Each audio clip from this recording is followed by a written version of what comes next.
Greetings. This is Fred Barstein, CEO and founder of TPSU and 401k TV.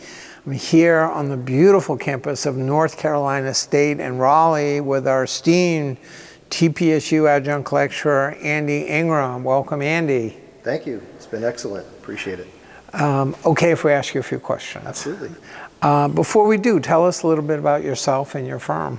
Well, I'm based in Virginia. My RIA, Solinda Capital Management, is a nationwide IRA. We do 338 management for plan sponsors and plans across the country, and we manage about $2 billion in assets. So one of our focuses here is to become, a certified 401k professional and give those good services to the plan sponsors that attend these events. Great. So your presentation, you talked about it was about the role of the advisor, which is so critical. What do you think the most critical or what's resonating with plan sponsors today?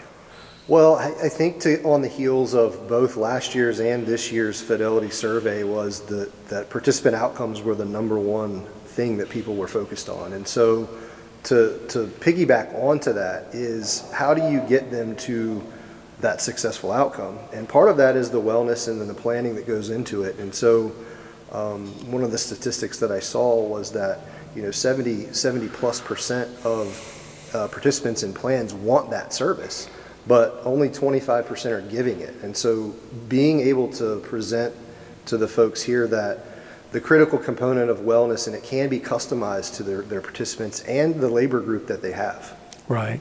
And we had a question today I thought was interesting, was the plan sponsors well, am I responsible for the advice that the advisor is giving to the participant? How would you answer that question?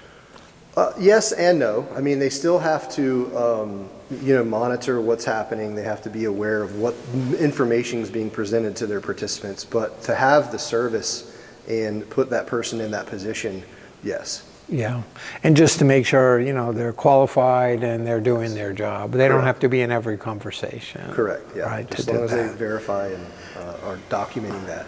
So this was your first TPSU. It was our first one in Raleigh, actually, ever. Why should a plan sponsor attend? What's the number one thing they're going to learn here?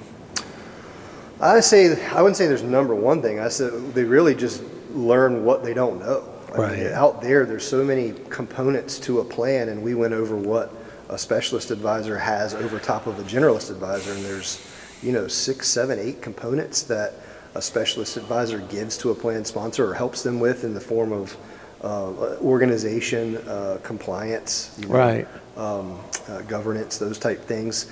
Plan design seems to be one of the things that continues to pop up. Yeah, and I think as you see, they like to talk to each other.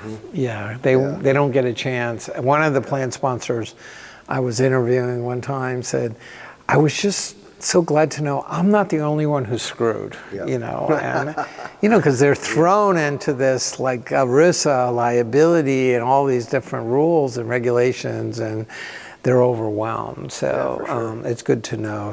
And it's good to have a good advisor, as you say. Well, thanks for your time. Thanks for being an adjunct lecturer, and thank you for watching 401k TV. Hope to see you at a TPSU program near you soon.